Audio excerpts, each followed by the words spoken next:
Ընկերներ ողջույն, սահմանը անցնում ենք քաղաքագետ Հարություն Մկրտչյանի հետ, մինչ այդ խնդրում եմ անպայման բաժանորդագրվեք YouTube-յան ալիքին, հավանեք տեսանյութը, գրեք մեկնաբանություններ ու անպայման նաև բաժանորդագրվեք Telegram-յան ալիքին, որի հղում այս տեսանյութի մեկնաբանության բաժնում է, այնտեղ ամեն օրվա կարևոր զարգացումներով եմ կիսվում, ունենում ենք քննարկումներ եւ հունվարից սկսած հյուրընկալելու ենք տարբեր քաղաքական գործիչների եւ փորձագետների ու նրանց հետ ունենալու ենք աուդիո լայվեր, որտեղ նրանց հարցերը կուղղելու հենց դուք բաժանորդագրվեք Telegram-յան ալիքին, հղումը տեսանյութի մեկնաբանության բաժնում է։ Ողջույն, պարոն Մկրտչյան, շնորհակալություն միանալու համար։ Ողջույն Ժիրայր ջան, ես եմ շնորհակալ։ Նախ սկսենք ներքաղաքական, այսպես ասենք, իրավիճակից։ Մեր ձևովը հայտարարեց տարեկան ամփոփմանը, որ շուտով հունվարին արդեն կուսակցություն ստեղծելու մասին կհայտարարեն, նաև վարչապետի իրենց թեկնածուին են առաջադրելու։ Օրինակ հանրապետականներից կոչ են անում կաթողիկոսին, որ հիմա պահն է, որպեսզի նա դառնա գործոն, չգիտեմ ինչ։ Դրանից առաջ էլ հիշում ենք Սերժ Սարգսյանն ասում էր մենք բոլորը սպասելու ենք կաթողիկոսի կոչին ու նման բաներ, հա։ Նախ ընդհանուր մի հատ ներքաղաքական իրավիճակում ըստ ձեզ ինչ է կատարվում եւ այդ իրավիճակում ինչպիսի դերակատարում կարող է ունենալ նույն այդ մեր ձևովը կամ պատկերավոր ասած Սամվել Կարապետյանը եւ առավել եւս կաթողիկոսը ինչպիսի գործոն նա կարող է դառնալ։ Շնորհակալ եմ Ժիրայր ջան, իրականում Ռուսաստանի Դաշնությունը մեծ հաշվով շատ արտառոց բան տեղի չի ունենում եւ Ռուսաստանի Դաշնությունը իր հեծելազորը նետել է քաղաքական դաշտ եւ փորձում են Գյումրու օրինակով մեկը մյուսի վրա քար նետելով, ժողովրդի աչքի առաջ թատրոն խաղալով մտնել քաղաքական process-ների մեջ, ժողովրդավարական գործիքակազմի կիրառմամբ, ժողովրդավարության ընձեռած հնարավորություններից օգտվելով հասնել իշխանության։ Կաթողիկոսը ինչ դեր կարող է ունենալ, կներեք էլի կաթողիկոսը այս վերջին մի քանի տասնամյակի ընթացքում ինչ դեր ունեցել։ Պառակտող, կրակի վրա բենզին լցնող, հարաբերությունների առհասարակ հարաբերություններ խեղաթյուրող, հիմա էլ Կտրիչ Ներսիսյանը գործիք է։ Եվ մեծ հաշվով Կտրիչ Ներսիսյանին կարծես թե Սերժ Սարգսյանի կոչը շատ ուղիղ է։ Մտի քաղաքականություն, ներկայացրա քաղաքական առաջարկներ, քաղաքական process-ների մեջ մասնակցություն ունեցիր, պառակտիր, բայց հավաստիացնում եմ ձեզ, թե Կտրիչ Ներսիսյանի, թե մեր ձևովի խնդիրը ես կարծում եմ առավելապես Հայաստանի Հանրապետության իրավապահների տիրույթում է։ Ինչու օրինակ այսքան իրավապահները Կտրիչ Ներսյանի ձերբակալ են մեր ձևովին։ Եթե Հայաստանի Հանրապետության իշխանությունները մեսիջներն ընդունել ու հասկանալ չգիտեն, դա իրենց խնդիրն է, բայց եվրոպացի գործընկերները հստակ նշեցին, որ Հայաստանի Հանրապետության դեմ տարվող հիբրիդային պատերազմի դեմ պետք է պայքարել ընդհուպ կոնկրետ երկրների օրինակները վերցնելով, օրինակ Մոլդովայի օրինակը, Ֆրանսիայի օրինակը եւ այս ճանապարհով պիտի գնա։ Եթե դուք մտածում եք, որ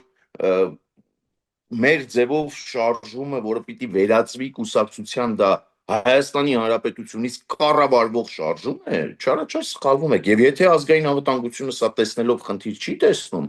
կներեք, մենք պետք է դրա մասին բարձրաձայնենք, մենք պիտի խոսենք, մենք պիտի այդ խնդիրները մատնացույց անենք եւ հասնենք լուծումների։ Ես կարծում եմ, որ մեր ձևով պիտի չգրանցվի որպես կուսակցություն առհասարակ։ Եվ առհասարակ այն շրջանակներն, ովքեր որ Հայաստանի Հանրապետությունից դուրս տերեր են փնտրում եւ Հայաստանի Հանրապետությունից դուրս իրենց տերերի հրահանգներով Հայաստանի Հանրապետության ներսում քաղաքական process-ների մեջ ներգրավվածություն են փորձում ունենալ, իրենց գործունեության ընթացքում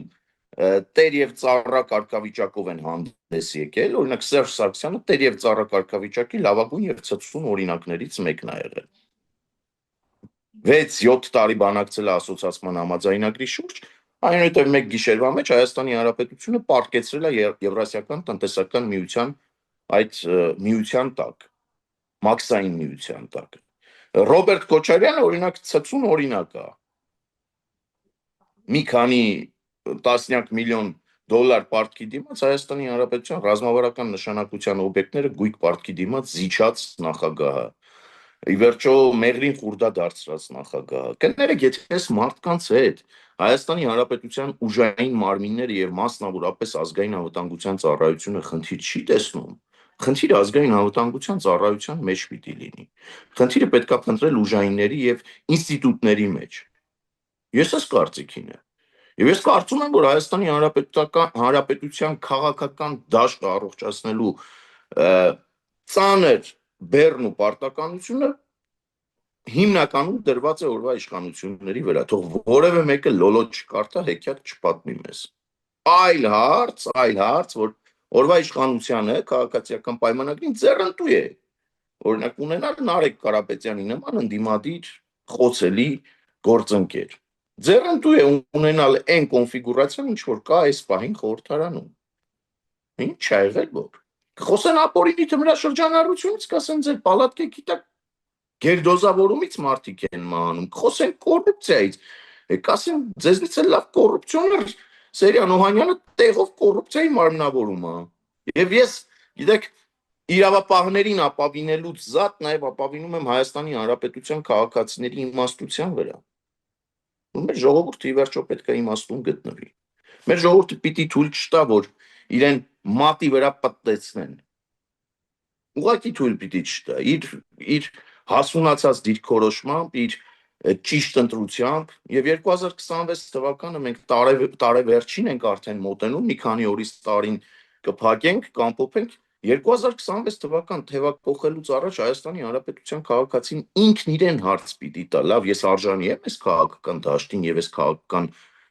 դասավորվածությանը, թե ոչ։ Ասում եք Քոչարյանը օրինակ խուրդա է դարձրել Մեղրին, Սարգսյանը Հայաստանը պարկեցրել է ԵԱՏՄ-ի տակ, բայց Սամվել Կարապետյանը եւ Մերձևովը դա չեն արել, հակառակը, ասում են գործարան կսարքենք, մանկապարտեզ կսարքենք, ոչ մի աղքատ մարդ Հայաստանում չի լինելու, ումից կարող լինել Հայաստանի միակ միլիարդ մեծ կապիտալ։ Լսեք, եթե Նարեկ Կարապետյանն ասում է 1000 գործարան կկառուցեմ, սիրելի հայրենակիցներ, նույն տրամաբանության մեջ լոփո խոսալու մրցույթի մեջ կներեք էլի 5000 գործարան էլ ես կսարքեմ։ Դե եթե լավ խոսք տալ այդպիսի լավ բան է, կամ բանով սուտ խոստումներ տալ այդպիսի լավ բան է եւ մեր հայրենակիցները իրենց ականջին հաճո հայտարարություններ են ուզում լսեն, եկեք հայտարարենք։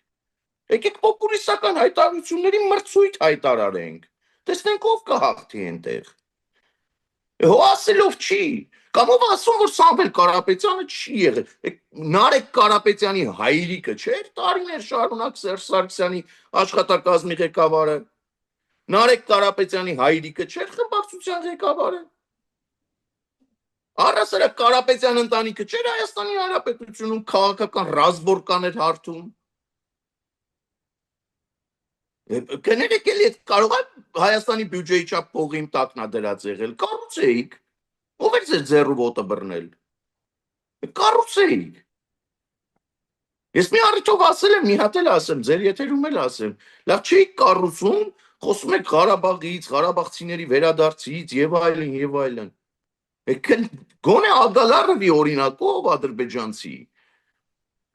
ռուսական սաունաներում նարիշկինների հետ հանդիպեիք, ես երկրի համար մի լավ բան անեիք, մի լավ բան պոկեիք բերեիք։ Թե չէ հայտարարելը հեշտ է։ Ես էլ 3000 գործարան կկառուցեմ, մի 3000 եկեղեցի կկառուցեմ, ամեն ինչ կլինի հրաշալի, բոլորը կապրեն չաղ, ուրախ եւ բախտավոր։ Այդպես չի։ Այդպես չի։ Ռազմավարական նշանակություն ունեցող հարցերին այս մարդիկ չեն կարողանում պատասխանել։ Որտեղ է Հայաստանի Հանրապետության ապագան։ Ում հետ է այդ ապագան։ Որտեղից են ի վերջո իրենք սերում։ Որ օրինակ Ռուսաստանի Դաշնության հատուկ ծառայությունների մի գնդապետ վերցնի լսափողն ու զանգի իրենց։ Իրենց դիրքորոշումն ու պատասխանը ինչպիսին է լինելու։ Հաշվի են առնելու այն հանգամանքը, որ օրինակ իրան հոպարը նույն ինքը Սամվել Կարապետյանը Ռուսաստանի Դաշնությունը դոլարային միլիարդատեր է։ Թե այդպես թքելու են այդ միլիարդների վրա, ասեն դե կորչի այդ միլիարդները։ Պուտինին նվեր կամ Կադիրովին։ Որն է իրաց ձևը առասարակ, այդ ինչ ձև է։ Այդ համատեքստում Նարեկ Կարապետյանը ասում է հայկական միակ ընտանիքը, որ ունի այդպիսի մեծ կապիտալ, ումից կարող է կախված լինել այդ ընտանիքը ու սենց ռետորական հարցեր տալիս, դուք ասում եք ժողովրդի ողջախոհություն, ժողովրդին կարծես ապուշի տեղ են դրել։ Պարզ չի այնտեղից, որտեղ այդ կապիտալը կուտակվել է։ Վերջացավ, ես դրա համար եմ ասում, եթե Ռուսաստանի Դաշնությունից հատուկ ծառայությունների մի գնդապետ ուղղակի վերցնի լսակողն ու շատ ուղիղ զանգ կղի իրենց սպառնալիքներով, սպասելի է, չէ՞։ Այդ երկիրը Բերեզովսկի է տեսել, այդ երկիրը Ռոման Աբրամովիչ է տեսել, այդ երկիրը բազմաթիվ կուլակաթափ եղած հարուստներ եւ մեծահարուստներ է տեսել։ Լավ, ո՞րն է լինելու ձևն ու դիրքորոշումը այդ մարդկանց։ Կա պատասխան։ Իսկ կներեք, կարող եմ ենթադրել, որ օրինակ Ռուսաստանի Դաշնությունում նույն այդ գործիքը իրենց դեմ կիրառվել է եւ իրենք, որ Հայաստանի Հանրապետությունում հիմա քաղաքականությամբ են զբաղվում, դրանով է պայմանավորված։ Առնվազն կարող եմ ենթադրել։ Առնվազն կարող եմ դրա շուրջ բարձր մտածել։ Գիտեք, Նարեկ Կարապետյանն ինքն իրենով մարած, խամրած դեմք է, որպես քաղաքական առումով մարած խամրած դեմք է եւ ես պետք է ասեմ, որ Հայաստանի Հանրապետության ուժային մարմինները եւ առհասարակ խնդրով հետաքրքրվող կողմերը, եթե ուզում են այս ամեն ինչի հանգուցալուծումը տեսնել, պետք է այդ կեղտոտ կապիտալի ու այդ կեղտոտ փողի շրջանառության դեմն առնեն։ Կեղտոտ կապիտալ եւ կեղտոտ փող, որը արտացոլվում է օրինակ գրասենյակներով, բազմաթիվ, հարյուրավոր, վարձակալած գրասենյակներով, աշխատակազմերով այդ գրասենյակների մեջ, ցանցային աշխատանքով, որ տարվում է։ Սրա դեմ պետք է պայքար տարվի։ Իսկ այն, որ Հայաստանի Հանրապետության քաղաքական դաշտում հայտնվել է մի այդպիսի ուժի դեմս իրենց, որ անսահմանափակ փող են պատտեցնում, դա փաստ է։ Հայաստանի Հանրապետությունը պուճուր երկիր է, մենք այստեղ բոլորս ապրում ենք, տեսնում ենք, թե մեր շուրջ ինչա տեղի ունենում։ Ես առայժմ ապավինում եմ իրավապահների ողջախոհության վրա եւ վստահ եմ, որ ինչ որ մի этаպում, երբ որ ամեն ինչ հասունացած կլինի, այս ամեն ինչի դեմը կառնեն։ Հակառակ պարագայում ազատ, արդար, թափանցիկ, մրցակցային ընտրությունների մասին խոսելը միֆ է։ Միֆ է ուղղակի, երբ որ ընտրատեղամասից դուրս ոչ մի բան հավասար չի, ոչ մի բան մրցակցային չի։ Երբ որ քո հետ ես օրինակ միջին վիճակագրական Հայաստանի Հանրապետության քաղաքացի եմ։ Քիչ թե շատ սիրված կամ չսիրված, 10 հոգու կողմից սիրված, երևի 7 հոգու կողմից էլ չսիրված։ Ուզում եմ մասնակցել ընտրությունների։ Կներեք, այդ ես իմ գաղափարներով, իմ տեսակետներով ներկայանում եմ հանրությանը։ Բայց երբ որ ինձ հետ միասին այդ ճանապարհը անցնում է կամ ինձ հետ հավասար այդ ճանապարհը քայլելով անցնում են կեղտոտ կապիտալի տիրապետող գերպաններում եւ քարտային հաշիվների վրա մի քանի միլիոն $, դրած տեխնացուներ, այստեղ հավասար մրցակցային պայմանների մասին խոսելը անիմաստ է ուղղակի։ Ես սա ասում եմ սա մարդ, ով տեղական ինքնակառավարման մարմինների ընտրություններում է սա անգամ տեսել։ Էլ չեմ խոսում համապետական մասշտաբում։ Հիմա քաղաքացիական պայմանագրին թողնենք, առավոտից երեկո կասեն, մենք ամեն ինչ արել ենք, որ ընտրությունները լինեն ազատ, արդար, թափանցիկ։ Շատ լավ, ընտրատեղամասերում ընտրություն չի կեղծվում եւ դա ձեռքբերում է, որը ես միշտ եմ ասում։ Ապրեն իրենք, որ հասել են դրան։ Բայց կներեք, էլի այդ մրցակցության, ազատ մրցակցության, հավասար մրցակցության պայմանները ով պիտի ստեղծի։ Հասկացանք, որ քաղաքացիական պայմանագիրը կարող է դոլարային միլիարդատերների հետ ոտք մեկնել, հաշվի առնելով իր իշխանական դիրքը։ Բան մնացածը։ Կամ մեկ այլ հարց, լավ, ներողություն, 2026 թվականին ենք էլի մոտենում։ Ինչ է մեզ պետք անել, որպես միջին վիճակագրական Հայաստանի Հանրապետության քաղաքացիներ։ Բացել, տեսնել, թե օրինակ Նիկոլ Փաշինյանը 2021 թվականի ընտրություններին մեզ ինչա խոստացել։ Հատիկ։ Ասում էր Քոչարյանի մեհիդը պիտի փռեն։ Քաղաքական առումով, չեմ ասում դուելի կանչեր, գյուլեր։ Ուրա։ Փռված է Քոչարյանի մեհիդը։ Քոչարյանը շարունակում է Նիկոլ Փաշինյանի քաղաքական հակառակորդը լինել։ Քոչարյանը շարունակում է, Քոչարյան ընտանիքը շարունակում է կոնգրես հյուրանոցի տերը լինել, Toyota սերվիսի տերը լինել, Ալան Թալանը ծախսավիտերով որ եկել են հիմա դոլարային միլիարդատեր են, այդ Ալան Թալանը վայելել դեռ մի բան էլ քաղաքական նպատակների համար պատտեցնել։ Արդյոք սա չէր մեխը Նիկոլ Փաշինյանի 2021 թվականի ընտրություններին տրված խոստումների։ Իսկ կարծում եմ որ սա էր։ Իսկ կներեք ով պիտի պատասխան տա։ Ով է պատասխան տալու, որ Նիկոլ Փաշինյանը ձախողել է այս քաղաքականությունը։ Ով է պատասխան տալու, որ մենք հեղափոխությունից 2018 թվականից ուղիղ 8 տարի հետո մենք դեռ խոսում ենք երկրում արդարության եւ արդարադատության հաստատման մասին։ Մենք դեռ խոսում ենք Սաշիգի 50-50-ների մասին։ Մենք դեռ խոսում ենք շատ քաղաքական սպանությունների մասին։ Ում է պետք։ Արդյոք ես իրավունք ունեմ էլի որպես միջին վիճակագրական Հայաստանի Հանրապետության քաղաքացի ենթադրելու, որ օրվա իշխանությունը Նիկոլ Փաշինյանի գլխավորությամբ լուր համաձայնության մեջ է կամ կոնսենսուս կա նրանց միջև քաղաքական դաշտը կամ քաղաքական կոնյունկտուրան պահել այնպեսին, ինչպեսին որ կա։ Ես ունեմ այդ իրավունքը, որովհետև նորից եմ կրկնում, երբ որ իշխանության առաջ մի ընդդիմություն է, որը խոսում է ապօրինի թմրաշրջանառությունից, բայց իրենց շարքերում բազմաթիվ թմրամոլներ կան, դա խոցելի է։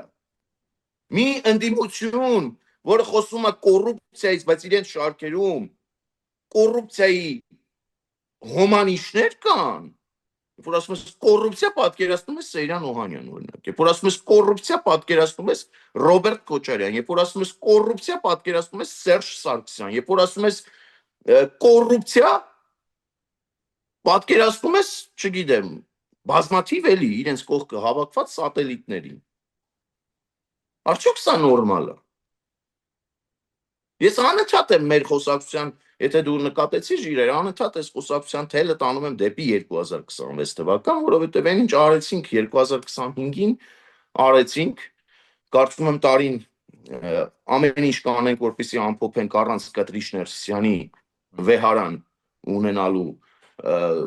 այսպես նպատակ կսահմանենք եւ տարին այդպես կփակենք, բայց տարեմուտին, տարեսկզբին պետքա իշխանությունները գործուն քայլեր իրականացնեն։ Հատկապես, երբ որ եվրոպացի գործընկերները իրենց մատնացույց են անում, թե որ երկրի օրինակով պետքա դա անել։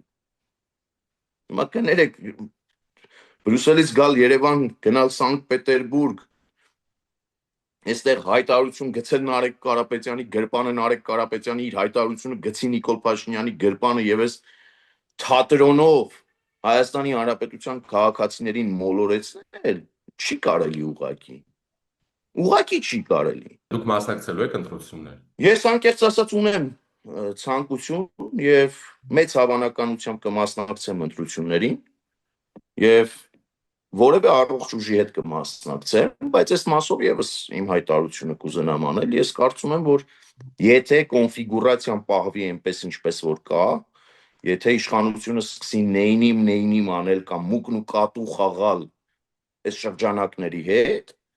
իրենց հակակշռելու միակ տարբերակը, խելամիտ տարբերակը առողջ քաղաքական ուժերի համախմբամբ եմ ես տեսնում։ Եվ կարծում եմ, որ մանր ու միջին տարաձայնությունները առողջ քաղաքական ուժերի ղեկավարներն ու առաջնորդները պետքա դնեն մի կողմ։ Կամ պետքա հասկանալ, թե առողջ քաղաքական ուժերից ով ունի հնարավորություն, ում հնարավորություններն են ավելի մոտ անցողիկ շեմը խորհրդարանական ընտրություններին հաղթահարելու, կամ բոլոր ուժերը պետքա լծվեն այդ ուժին խորհրդարան գործուղելու, որպեսզի արբիտրի դեր կատարի։ Որպես ես երկու կողմին էլ ասին հանգիստ վերընկեք տեղներդ։ Հանգիստ վերընկեք երկուսդ էլ տեղներդ, որովհետև ժողովուրդը զզվել է այս ամեն ինչից։ Լավ, կան մեր շրջապատում գողեր ու հանցագործներ։ Պիտի պատժվեն։ Իշխանությունը թող ոչ մեկին չմեղադրի։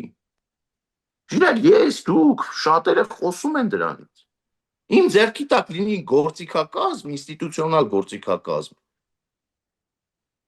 Չամուճով գլխներին տառնուց առաջ մի հատ երրաֆաս կմիացնեմ, կչորացնեմ, նոր կտամ գլխներին, որ իրանցից բան չմնա։ Բայց այս իշխանությունը այդ ճանապարհով չի գնում։ Այս իշխանության համար մի հատ բան կա, չէ՞,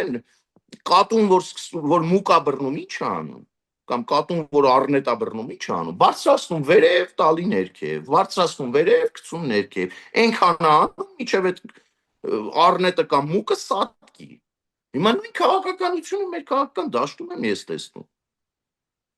Մուկն ու կատու են խաղում։ Դե օրինակ Գյումրու օրինակով, հա, ինչպես միավորվեցին եւ կարողացան իշխանություն վերցնել, գոնե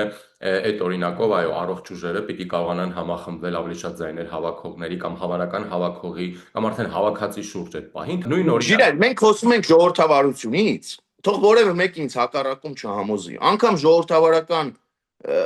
ժողովրդավարական պետության մեջ անգամ դա կարելի է ստուգել։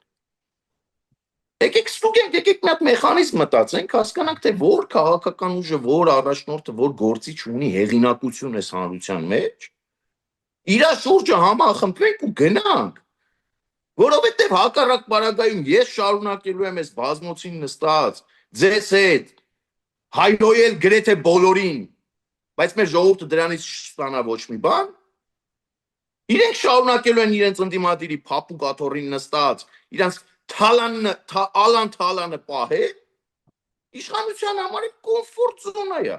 Դրանից էլ լավ պայմաններ։ Օրինակ ՀԱԿ-ը, հանրապետականները, քոչարյանականները, դաշնակցականները, Էդմոն Մարուքյան կամ Լուսավոր Հայաստան, մեր ձևով Արման Թաթոյան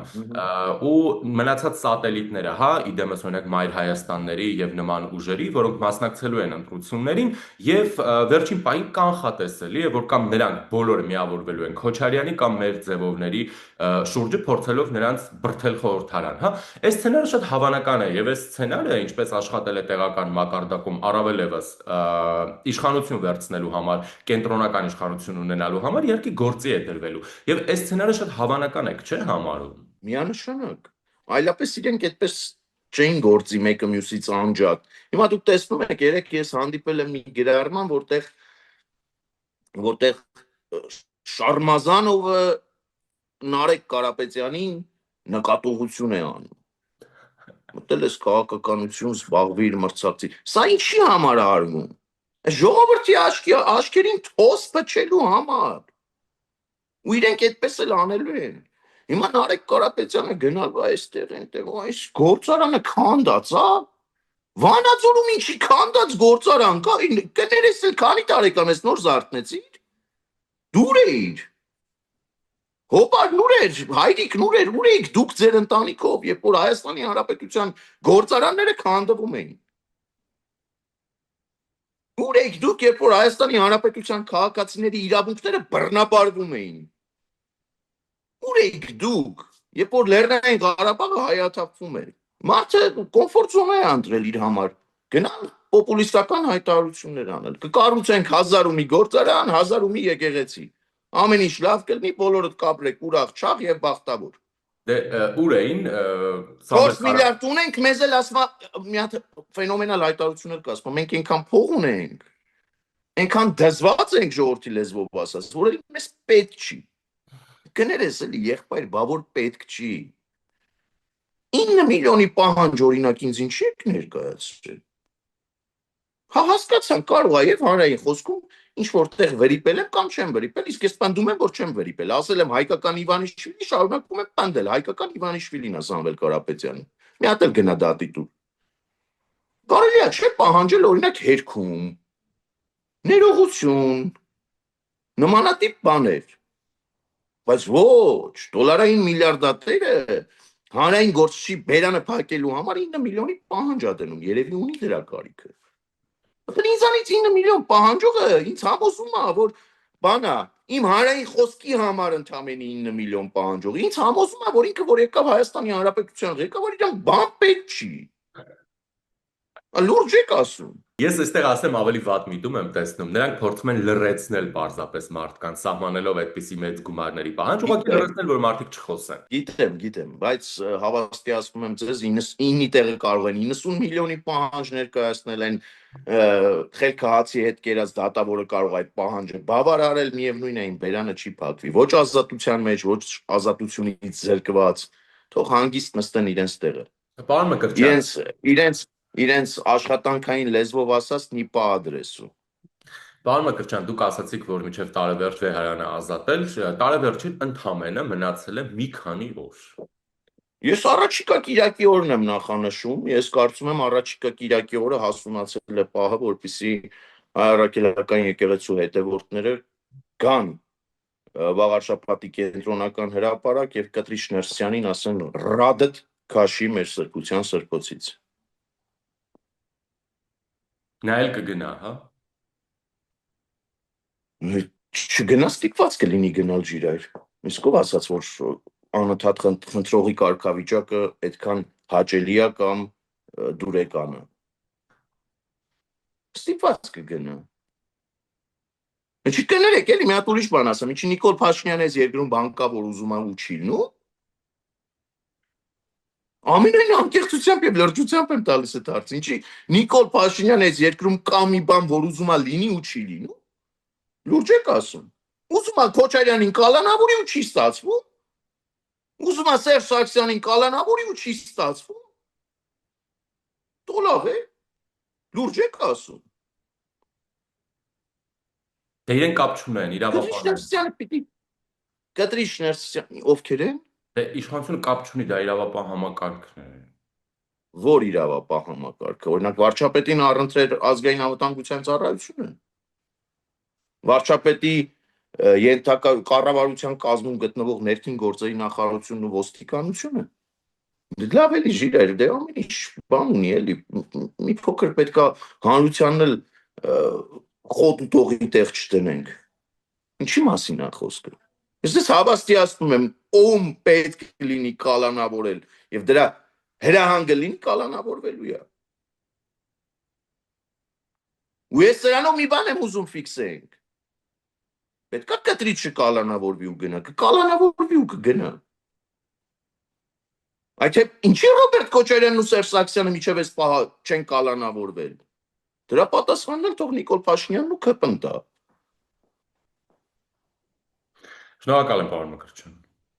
Ես եմ շնորհակալ։ Զրուցակիցս քաղաքագետ Հարություն Մկրտչյանն էր, բաժանորդագրվեք YouTube-յան ալիքին, իսկ օրվա զարգացումներին հետևեք Telegram-յան ալիքում, որի հղումը այս տեսանյութի մեկնաբանության բաժնում է։